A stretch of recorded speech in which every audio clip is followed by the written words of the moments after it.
Obrigado, Ricardo. Então, bom, eu consegui traduzir todos os slides, menos o primeiro. Tá? Eu estou muito orgulhoso de botar o logo da ThoughtWorks numa apresentação minha, pela primeira vez. E essa apresentação, na verdade, tinha um nome, depois mudou de nome, por causa de coisas que aconteceram entre o desenvolvimento inicial dessa aplicação, dessa apresentação e o que nós temos hoje, né? Que com o Python 3.5 nós temos essa sintaxe nova do async await. E essa sintaxe é muito legal. E então eu resolvi mudar a apresentação para usar a sintaxe nova e achei que era legal botar isso no título, tá? Agora, aquela imagem ali, eu adoro essa imagem. Eu na verdade, paguei, incrível que pareça, tipo R$120, pelo direito de usar essa imagem. Comprei num banco de imagem. Porque ela serve para explicar com muita clareza o que é concorrência. Porque existe uma confusão entre processamento concorrente e processamento paralelo. E o que acontece? Ali nós temos um cara que é um supermestre da arte de girar pratos, e ele está girando 18 pratos, mas ele não tem 18 braços. Então, isso é concorrência. É você lidar com várias tarefas que fazem progresso simultaneamente, mas não necessariamente avançando todas ao mesmo tempo. Porque as atividades têm um tempo próprio. Quando você faz uma requisição web, vai ter uma resposta. Ali, né, quando ele dá uma acelerada num prato, ele vai demorar um tempo até ele precisar de atenção de novo, né? Então, é isso que permite que o cara gire 18 pratos usando apenas 2 braços. Tá? Muito bem.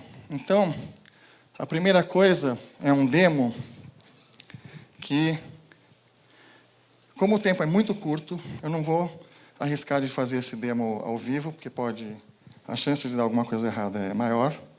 Então, eu vou ver se eu acho aqui rapidinho o vídeo do demo.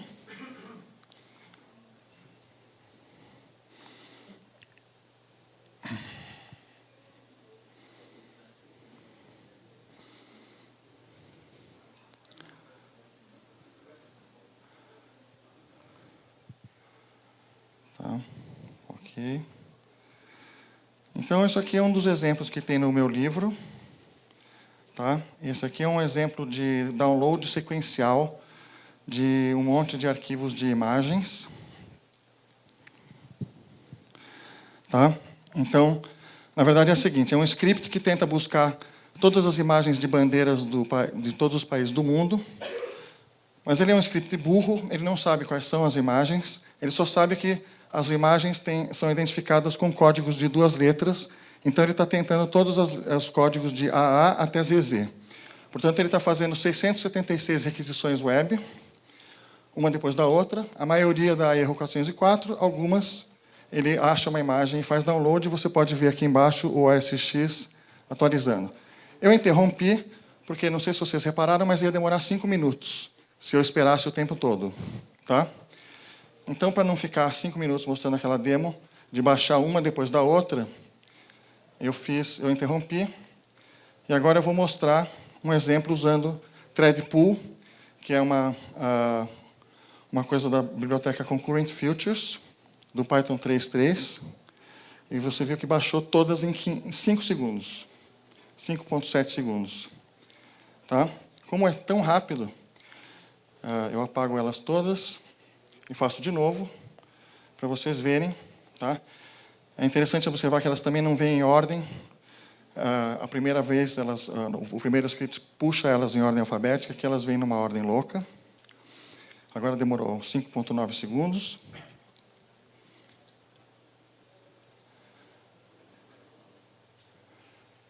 E agora eu vou fazer com async.io. Tá? Em vez de threads, async.io. Demorou 4,6 segundos. Vamos fazer de novo para ver se não foi alguma coisa bizarra. Apaga as bandeiras.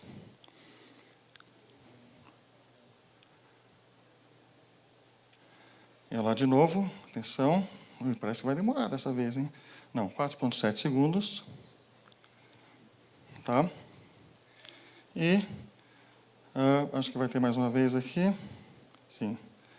O vídeo tem ainda 12 segundos.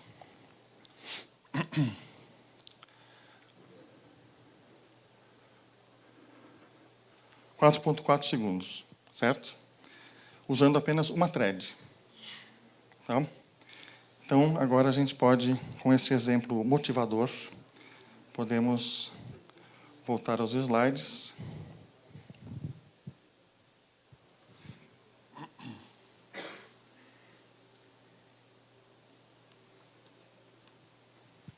Tá.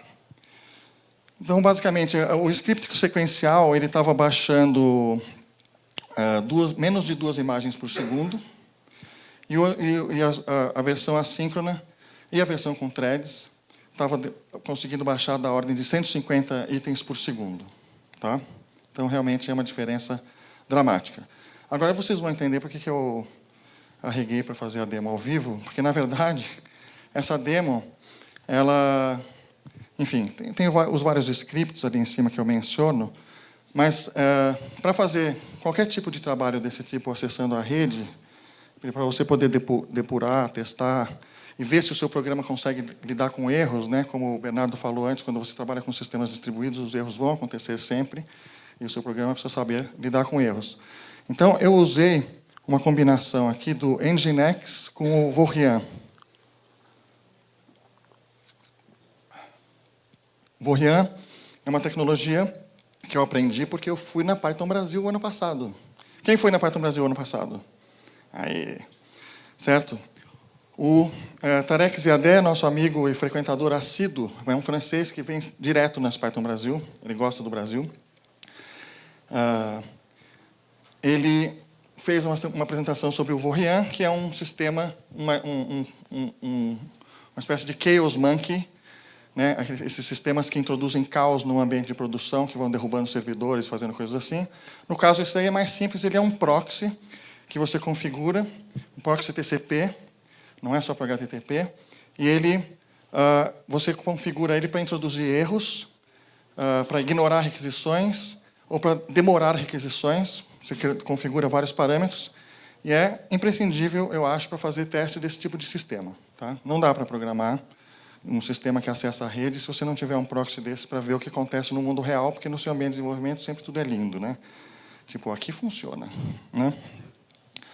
Então é um ambiente meio chatinho, que tem que subir o Nginx, tem que botar o Vorian para funcionar, tinha várias coisas que poderiam dar errado. Bom, as instruções sobre como isso funciona estão no capítulo 17 e 18 do Python Fluente, e tem até também uma outra documentação no repositório de código, que eu vou dar o link no final, que explica como configura o Nginx e o Vorian e tudo. Bom, quais são os pré-requisitos ideais para você entender essa apresentação? Você precisa entender como funciona uma função geradora. Por curiosidade, quem sabe como funciona uma função geradora? Legal. Uma boa parte, mais da metade. Bom, eu explico esses conceitos nos capítulos 14 e 16 do Python Fluente. E por que capítulo 14 e 16? Por que eu botei um outro capítulo no meio? Porque eu sou um discípulo do David Beasley. David Beasley é o melhor instrutor de Python que eu conheço. E o David Beasley fala, você não deve tentar entender como funcionam coroutinas em Python antes de entender como funcionam geradores. Porque, na verdade, eles são coisas totalmente diferentes. Então, se você tentar aprender os dois conteúdos ao mesmo tempo, vai criar um nó na sua cabeça. Tá? Mas tem uma coisa infeliz da sintaxe do Python, que agora, no Python 3.5, foi corrigida, que era o fato de que, embora geradores e coroutinas fossem coisas totalmente diferentes, eles eram implementados usando a mesma sintaxe. Entendeu? Isso era um defeito de usabilidade da linguagem que foi corrigido agora. Tá? Então, por isso que no meu livro eu apresento, como chama? Geradores, e depois tem um outro capítulo que fala sobre outro assunto, só para você ter um tempo para digerir aquilo, e depois volta para o assunto das coroutinas. Tá? Mas eu vou fazer uma revisão rápida para aqueles que não levantaram a mão antes. Então, basicamente, em Python, vamos ver se eu consigo usar esse clicker aqui, que é um brinquedo novo. Bom, o gerador é qualquer função que tenha a palavra yield no seu corpo. Tá? Então, essa palavra reservada tem o poder mágico de transformar uma função qualquer em um gerador, que é um bicho totalmente diferente de uma função. Então, aqui, por exemplo, esse retângulo aqui representa um código chamado, por exemplo, o código cliente, né? Mas que eu adotei a palavra em português chamador, na tradução do livro, que em inglês eles chamam de caller, porque não necessariamente o caller, em alguns diagramas que nós vamos ver, é o cliente de fato, mas enfim. O código que usa aquela função geradora, ou aquele gerador, como que ele usa? Basicamente, ele pode usar next ou send, mas o send é mais interessante para o nosso contexto aqui, onde, e na verdade você chamar o método send passando none, é rigorosamente idêntico a chamar next em cima da função geradora, é exatamente a mesma coisa, mas com o send você pode mandar informações.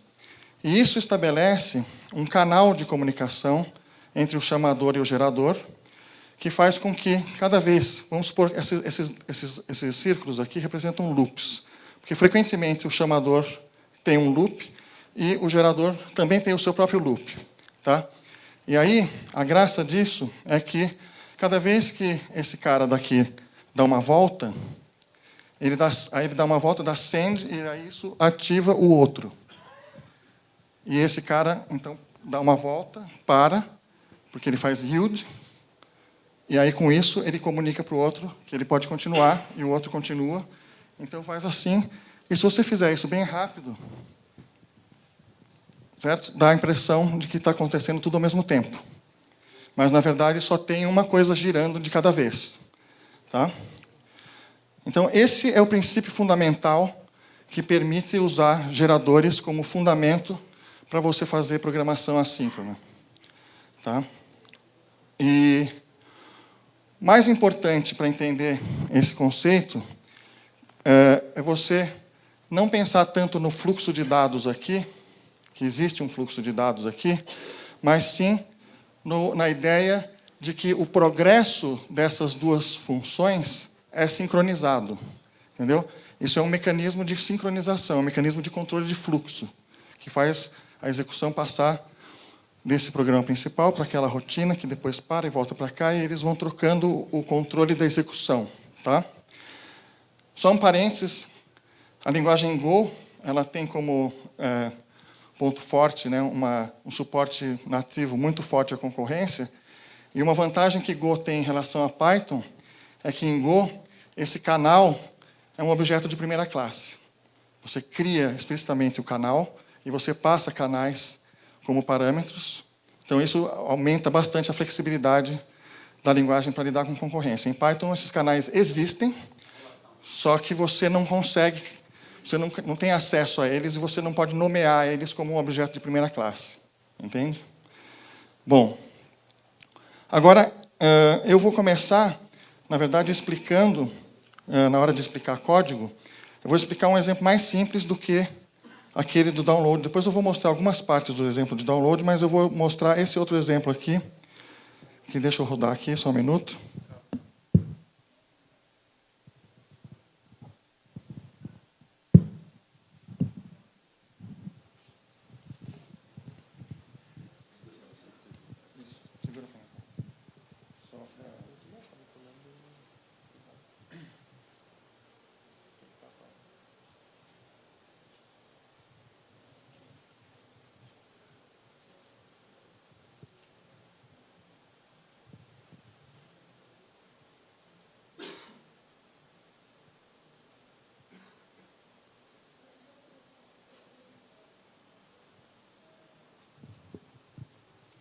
Obrigado. Então, ó, esse aqui é um programa muito sofisticado que ele faz o seguinte, ele pensa durante 3 segundos e fornece uma resposta. Tá? Mas, por uma questão de usabilidade, nós nunca queremos que o usuário fique olhando para uma tela onde nada está acontecendo, certo? Eu, pelo menos, odeio quando isso acontece. Então, a gente põe um caractere girando lá. Certo?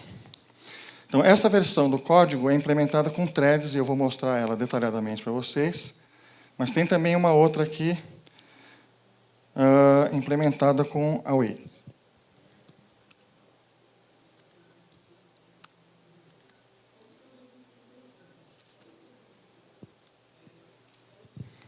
Tá? Então, ela funciona igualzinho. Tá? Oi. Ela funciona igualzinho, mas tem uma diferença. Observa que eu dou um print ali no Spinner Object. No primeiro caso, o Spinner Object é uma thread. E no segundo caso, o Spinner Object é uma task. Tá? Então, esse é um conceito interessante. Existe um paralelo forte entre threads e tasks. Mas vamos voltar aqui. Então, agora vamos entender, ou pelo menos tentar, o código deste script que eu mostrei. Então, esse aqui eu vou mostrar mais ampliado esse código, mas em linhas gerais, né, esse script usa o pacote threading. A thread principal inicia a thread spinner, que faz aquele caractere girar. Daí, a thread principal fica bloqueada, porque ela chama a slow function, e a slow function fica esperando 3 segundos para dar uma resposta. Então, isso bloqueia a thread principal, porém, ao mesmo tempo, a thread spinner está rodando. Tá? E aí, quando a slow function termina, a thread principal dá uma dica para a thread spinner terminar. Tá? Então, essa aqui é a parte de baixo do código. Tá? Mais ou menos até aqui, assim, essa metade de baixo. Tá? Então, o que acontece? Como é que funciona isso aqui? Na letra K aqui, ó, tá vendo? Depois de criar a thread, eu dou start na thread. Isso aqui faz começar a girar o caractere lá. Depois eu invoco a slow function, e aí a thread principal fica parada aqui. Por quê? Bom, depois nós vamos ver a slow function. Mas aí tem um objeto signal. Quando a slow function finalmente devolve um resultado, a gente altera esse atributo falso do objeto signal. O signal não é nada especial, tá? É uma classe que eu criei, isso aqui é uma instância daquela classe, eu vou mostrar ela depois. Mas eu estou usando ela como sinalização. Eu passo essa instância signal, tá vendo? Ó, eu criei ela aqui, eu passo ela como parâmetro para a thread, para a função que vai rodar a thread. Então, esse é o meu mecanismo de comunicação com a thread. Tá? Bom, daí quando eu atribuo o valor falso para o atributo go do signal, a thread, uma hora, cai a ficha que ela precisa parar, e aí ela para, e aí, né, essa chamada join bloqueia aqui, até que a thread termine. Quando a thread termina, o programa continua rodando a partir daqui, devolve o resultado para o programa principal que recebe a resposta. Tá? Uma coisa que é muito importante entender é que, quando eu chamo a slow function chama a função sleep. Né? Mas daí as pessoas falam, mas não tem a Global Interpreter Lock? Se essa thread vai bloquear, como é que as outras coisas vão continuar acontecendo? Acontece o seguinte, pessoal. A função sleep, mas não só ela. E isso é uma coisa que eu demorei eu aprendi só em 2013 isso, tá? Eu trabalho com Python desde 98, então faço as contas. Eu demorei todo esse tempo para descobrir um fato muito importante que eu acho que deveria estar escrito em letras muito grandes na documentação do Python. O fato é: todas as funções de I/O da biblioteca padrão do Python liberam a Global Interpreter Lock. Todas, sem exceção. Portanto, quando o seu programa é I/O bound, ou seja, quando ele é limitado por latência de I/O, você pode usar threads muito bem. A Global Interpreter Lock não atrapalha nem 1 milímetro. Tá? Então, isso é um fato pouco conhecido, que é muito engraçado, porque eu acho que, às vezes, a comunidade de Python ela é formada por pessoas inteligentes, porém com um marketing péssimo. Né? Então, as pessoas ficam... Todo mundo reclama da Global Interpreter Lock. E como é que esse fato não é dado como resposta imediatamente? Assim? Não, cara, você está viajando, porque isso não é um problema tão grave assim. É um problema grave, sim, mas não é um problema tão grave assim para as aplicações que... Para uma boa parte das aplicações que a gente faz, se não a maioria delas, que são, na verdade, I/O bound, quando você trabalha com rede. Né? A Global Interpreter Lock tem uma outra vantagem, agora que eu entrei nesse discurso, eu vou falar. Ela simplifica dramaticamente o desenvolvimento de extensões em C do Python. Tá? E o sucesso da linguagem se deve, em boa medida, ao fato de que tem milhões e milhões de extensões em C. Se não existisse a Global Interpreter Lock, seria muito mais trabalhoso fazer extensões em C, E aí a gente teria menos extensões em C, e provavelmente a linguagem seria um pequeno nicho, assim, que nem a, sei lá, linguagem NIM, sei lá, entendeu? Uma coisa que 3 pessoas usam. Tá? Então, existe o lado negativo da GIL, mas ele é um pouco exagerado, num certo aspecto, e ele tem um outro aspecto que também não é suficientemente falado, que é o lado positivo. Tá? Bom, essa aqui é a parte de cima do código. Tá? O que tem a classe Signal, tá vendo? É uma coisa bem simples. Quando eu crio uma instância de Signal, ela tem o atributo Go com o valor true. Daí, a função spin, ela não é muito interessante, apesar de ser a mais longa. O que depois vocês podem estudar esse código aqui para ver como é que funciona a animação, mas basicamente isso aqui é um loop infinito que fica escrevendo backspaces e o caractere e tal, e isso que faz a animação acontecer. E depois ele chama time.sleep. No momento que essa thread chama time.sleep, o que acontece? Ela bloqueia, certo? Essa thread para de rodar,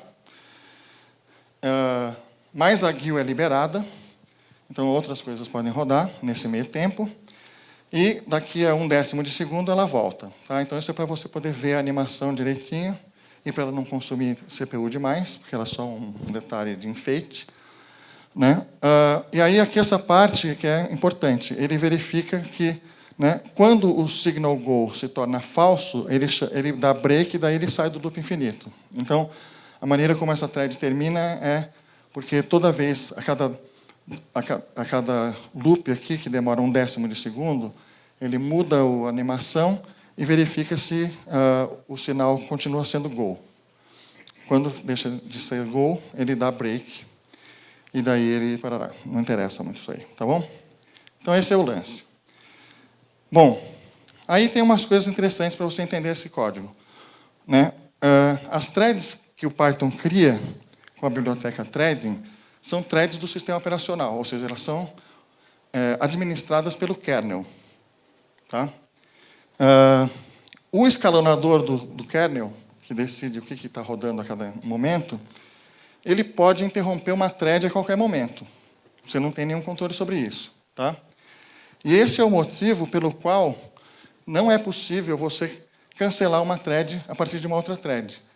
E não só em Python, em Java também, ou em qualquer linguagem que tenha uma biblioteca de threads em cima da biblioteca POSIX ou parecida com a biblioteca POSIX. Por quê? Se um código externo puder cancelar uma thread, isso geralmente vai ser um desastre. Porque você não sabe o que a thread estava fazendo, talvez ela estivesse no meio de uma transação que envolve vários passos, e você matou ela num momento arbitrário qualquer, e agora você tem dados inconsistentes, o sistema num estado inconsistente. Então, esse é o motivo pelo qual o jeito de matar uma thread é você mandar um bilhetinho para ela. Dá para parar, quando puder. Não precisa ser agora, mas a hora que você puder, dá uma paradinha. Entendeu? Então, é isso que eu estou usando aquele signal. Tá? E, enfim, esses outros pontos aqui eu já falei sobre a GIL e tal. Tá? Agora vamos ver o código com await.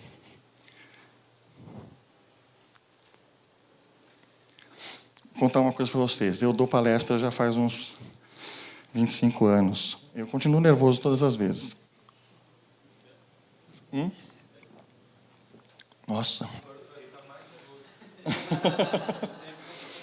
Só. Vamos lá.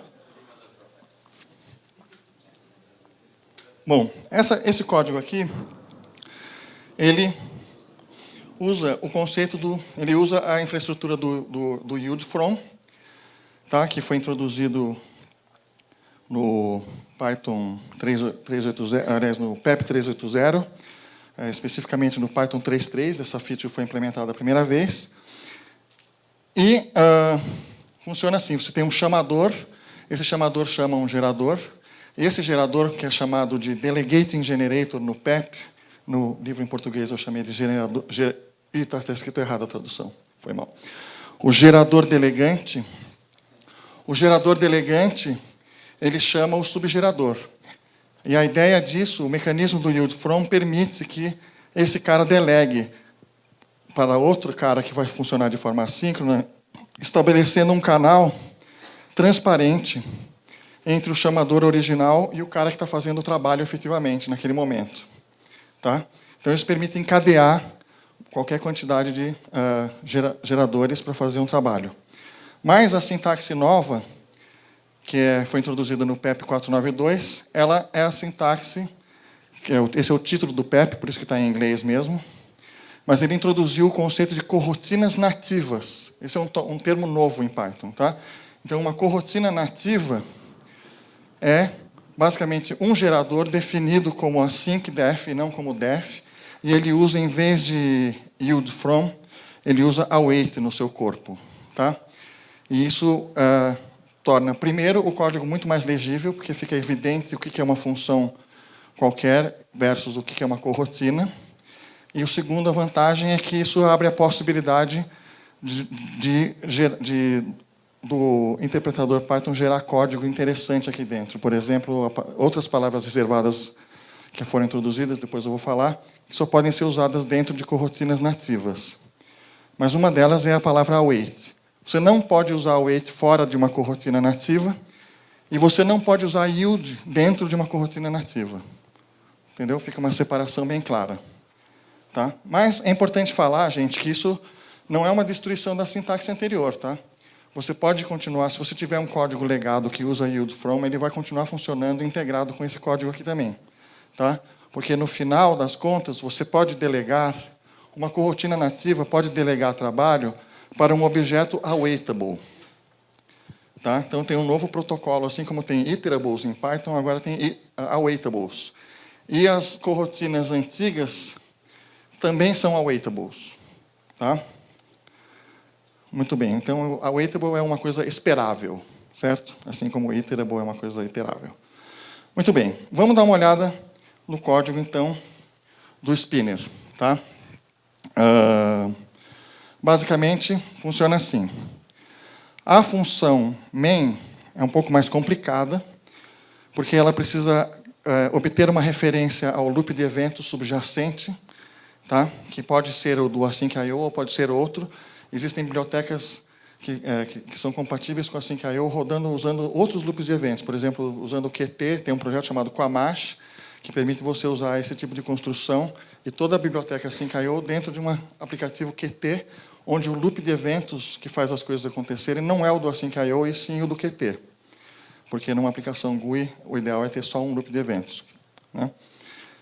Enfim, então por isso que você funciona assim. Você chama essa função para obter uma referência ao loop de eventos que está disponível. Aí você chama a função runUntilComplete, passando como parâmetro a função supervisor, que é aquela lá, que agora é uma corrotina nativa. Tá? Essa função aqui bloqueia até, porque o nome dela diz, né? Rode até completar. Tá? Até aquela corrotina terminar. Então, daí o fluxo de execução passa aqui para dentro. Tá? Bom, o fluxo de execução aqui é o seguinte, ele cria o objeto em Spinner chamando uma outra função do async.io chamada ensureFuture. E o que a ensureFuture faz? Ela recebe como parâmetro uma corrotina, e essa chamada toda aqui é uma chamada não bloqueante. Ela imediatamente coloca na fila de execução aquela corrotina e retorna. Então, esse código aqui continua executando. Tá? Daí, a gente mostra qual é o objeto Spinner, daí a gente dá um await. Então, o momento do await é o momento que a gente está delegando, ou seja, transferindo o fluxo de execução para esta corrotina slow function. Tá? Então, essa chamada await bloqueia essa corrotina aqui. Tá? E agora nós vamos ficar esperando o resultado da slow function. Tá? Bom, o que aconteceu aqui? A gente criou um canal, tá? Onde o código inicial, o caller, é algum método que existe numa classe base event loop ou numa subclasse dela, de uma implementação específica. Então, é um código que você não vê, e isso é uma das coisas confusas de você estudar isso. Você não vê onde começa a cadeia, e nem o final. Porque o final é coisa da biblioteca, que você não vai implementar, a menos que você seja o Rafael Gonçalves, hoje de manhã, que ele contou que ele teve que implementar. Vocês lembram que naquele momento ele falou, aqui eu tive que usar callbacks para implementar um protocolo novo? Entendeu? Isso é bem interessante. Não vou falar mais sobre isso depois, se eu me lembrar. Mas, enfim, o fato é o seguinte, você, na sua vida feliz de usuário Python como cliente da linguagem, você coda esse meio aqui. Você coda corrotinas que vão delegando o trabalho, mas o importante é que você estabelece essa ligação aqui, que faz com que o sleep não bloqueie a parada toda, porque isso aqui não é um sleep qualquer, é um async.io sleep, certo? Então, vamos lá. O que acontece aqui? Na hora que eu dou o await, essa slow function passa a ser acionada diretamente pelo loop de eventos, né? Porque estabeleceu aquele canal. Então, quando o loop de eventos fizer send, o send vai parar lá dentro da slow function. E quando a slow function fizer yield, o fluxo de execução vai parar lá dentro do loop de eventos. Tá? Muito bem. E a slow function bloqueia aqui. Porque agora ela está usando o await para delegar para a função async.io sleep. Ponto crucial. Não estou usando time.sleep. Porque se você usar time.sleep, você bloqueia tudo, inclusive o loop de eventos, e o seu programa está parado, sem fazer nada. Então, é um bug grave usar time.sleep em qualquer lugar de um programa assíncrono, a menos que você esteja fazendo depuração. Né? Bom, como é que funciona o async.io sleep? O código é um pouco mais complicado, mas a ideia básica é que o async.io sleep configura um timer usando uma função, um método do loop chamado callLater, e aí ele passa o controle, ele dá yield para o loop de eventos, e o loop de eventos vai ficar rodando até que esse timer mande ele fazer send para o sleep, entendeu? Então, nesse tempo, o loop de eventos vai estar fazendo 1000 outras coisas acontecerem, e essa função aqui vai estar bloqueada, e ela vai ser ativada só quando aquele timer disparar e o loop de eventos mandar uma informação para cá, com send, e aí eu retorno o valor. Tá? Então, o importante é o seguinte, né? A desenvolvedora que escreve funções, que faz programação assíncrona, ela escreve funções que conectam o loop de eventos às funções da biblioteca que fazem o I/O de verdade, ou que dormem, nesse caso, é só dorme, não tem I/O. Mas percebe? Então, isso foi uma das coisas que foi confuso quando eu comecei a estudar async.io, porque você quer, às vezes, ter um conhecimento assim da base para cima, e a base do async.io é muito complicada. Você não vai ler o código-fonte do async.io, o David Beasley está tentando. Tá? Eu nem tentei, vou falar bem a verdade. Tá? Eu dei umas olhadinhas assim, falei... E olha que está escrito em Python, não está escrito em C. Tá? Mas ainda não estou preparado para isso. Estou tentando entender sem entender os mínimos detalhes do coisa. Tá? Mas o lance é, a sua aplicação, o seu código de aplicação, vive nesse mundo aqui. Entendeu? O loop de eventos é uma caixa preta para você, é de lá que partem os sends que fazem a coisa acontecer, e os yields mandam o controle de fluxo de volta para lá. Na outra ponta também é uma caixa preta para você, que é quando você está usando as funções da biblioteca async.io ou de outras bibliotecas que existem cada vez mais. Por exemplo, hoje tem driver de banco de dados Postgres implementado usando esse mecanismo. Então, você tem um driver de banco de dados assíncrono, baseado no async.io. Enfim, mas você não vai ter que escrever esse código. Tá? E repara que a task ela pode ser cancelada, ela tem um método cancel. Por que a task pode ser cancelada? Porque como só existe uma thread nesse sistema aqui, pelo menos no código nosso de usuário, você sabe com absoluta certeza que, por definição, quando uma thread cancela a outra, não é uma thread não, só tem uma thread, desculpa. Quando uma corotina cancela a outra está parada num ponto de suspensão, que são os lugares onde tem yield ou await. É a única possibilidade, certo? Portanto, é possível tratar isso. Certo? Como? No ponto de suspensão, você trata a exceção canceled error. E aí você sai fora. Entendeu? Então, essa é uma diferença importante entre threads e coroutinas. Tá? Então, só para revisando as diferenças fundamentais, O programa principal da versão thread, da função principal, é bem mais simples, porque ele simplesmente invoca a função supervisor e ela faz as coisas acontecerem. O main da versão assíncrona é mais trabalhoso, porque ele tem que lidar com o loop de eventos e fazer essa chamada aqui para ativar a função supervisora, porque a função supervisora, na verdade, é uma corotina nativa. Então, ela precisa ser chamada desse jeito especial. Tá? E, por outro lado, a função supervisora da versão assíncrona é mais simples do que a outra. Tá? Muito bem. Então, a diferença fundamental é que a coisa que está rodando de forma concorrente é, num caso, uma thread, no outro caso, é uma task. E tem essas diferenças aí que a gente já falou. Mas eu vou deixar para o final aqui. E eu vou mostrar ainda um código que é uma versão bem simples, que eu apresento no livro também, mais simples do que aquele exemplo do download de flags. É um script que baixa flags, só que esse script não tem nenhum tratamento de erro, para ser fácil de ler. Depois, no livro, eu apresento a versão mais pro, que tem todos os tipos de tratamento de erro que eu consegui imaginar. Mas esse caso aqui não tem nenhum tratamento de erro, para ficar mais fácil de ler a ideia.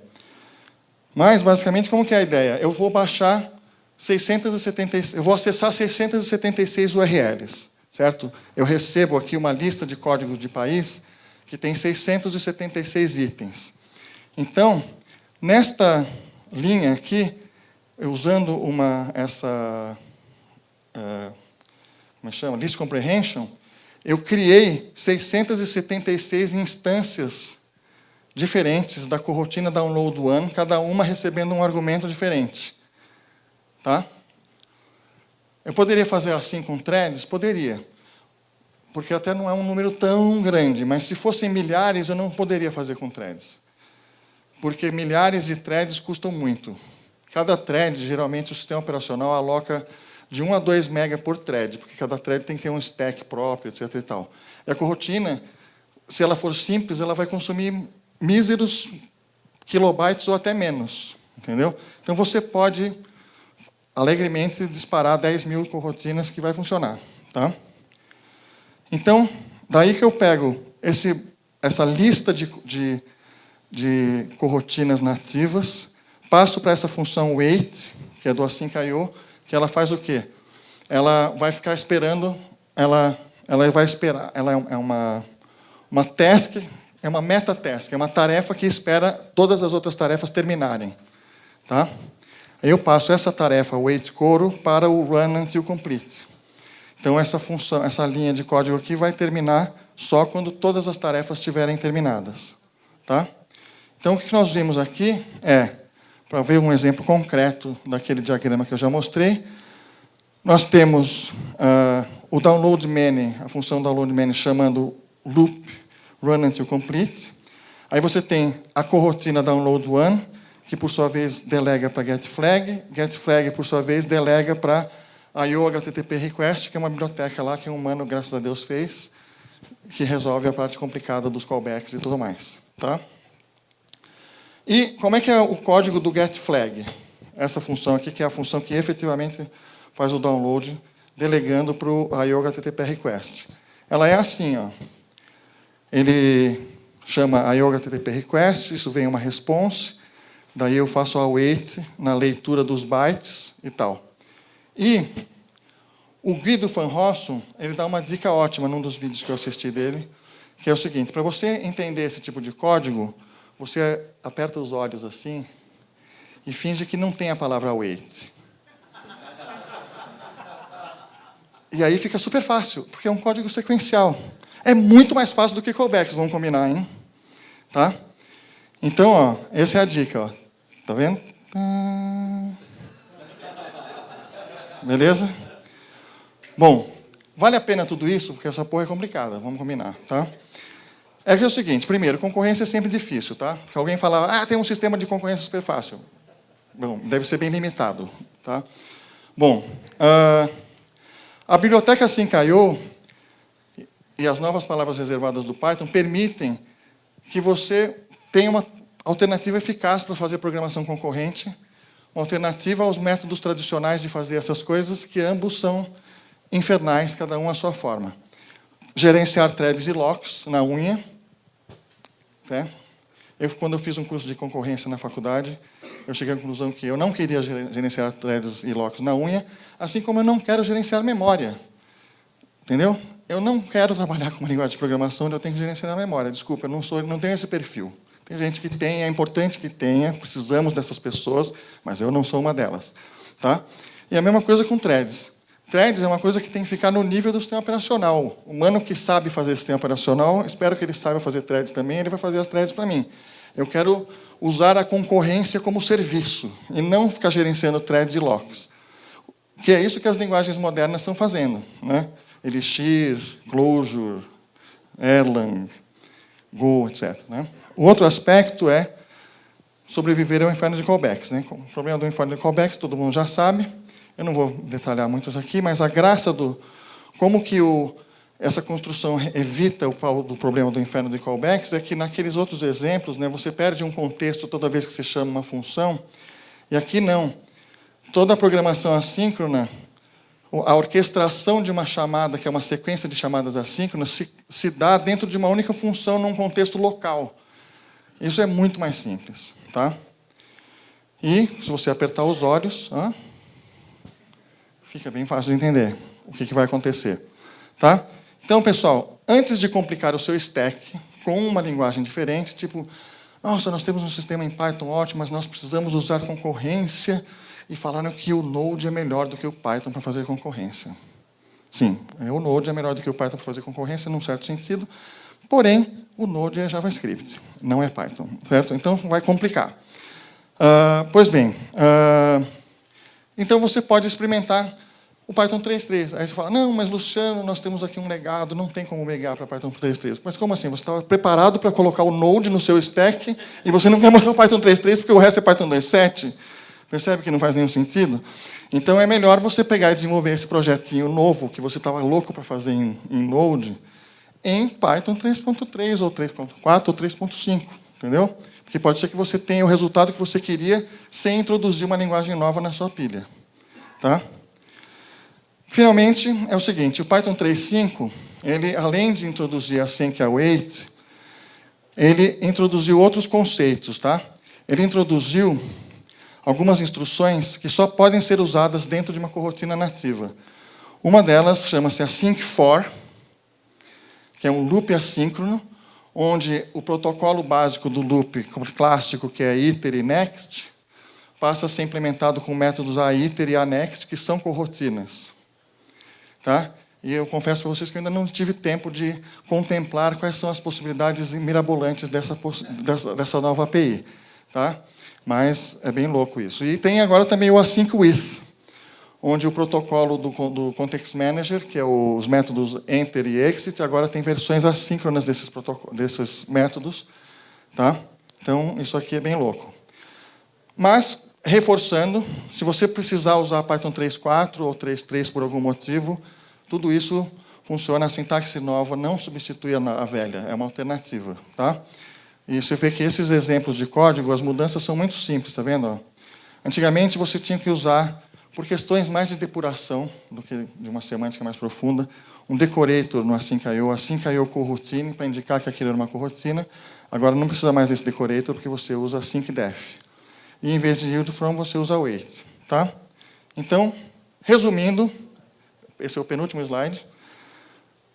I/O concorrente pode ser feito de forma eficiente, sem threads e sem callbacks. Pelo menos sem threads e sem callbacks no seu código, porque os manos que desenvolvem as bibliotecas que a gente usa e os sistemas operacionais que a gente usa continuam condenados a usar callbacks e threads. Tá? Mas nós não queremos. E as instâncias, existem um objeto task, que é aquele que foi retornado lá, que aparecia no print. Ele é um objeto que embrulha uma corrotina e que permite o seu cancelamento, aguardar resultados e verificar o status da tarefa, se ela está rodando, se ela já começou, se ela já terminou, etc. E tal. E as corrotinas acionadas com await ou yield from comportam-se como se fossem threads leves cooperativas. Tá? Onde você tem pontos de suspensão explícitos que facilitam o raciocínio do seu código, a corretude e a depuração. Não quer dizer que vai evitar todos os erros, mas vai diminuir a possibilidade de você fazer coisas erradas. E você pode ter milhares de coroutinas agendadas e ativas, porque elas são muito mais leves do que threads. Tá? Para terminar, é o seguinte. O Fluent Python, a gente não traduziu os exemplos do código do livro. A editora traduziu só os comentários dentro do código, mas não os identificadores. E, na verdade, o código está lá num repositório chamado Fluent Python, no GitHub. Então, tem todos os exemplos que eu mostrei, e mais todos os outros do livro. E eu acrescentei exemplos que não deu tempo de sair no livro, mas eu acrescentei exemplos com async await em alguns lugares.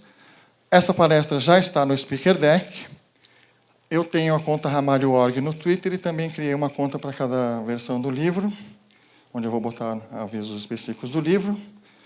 E é isso aí. Venham trabalhar comigo na ThoughtWorks.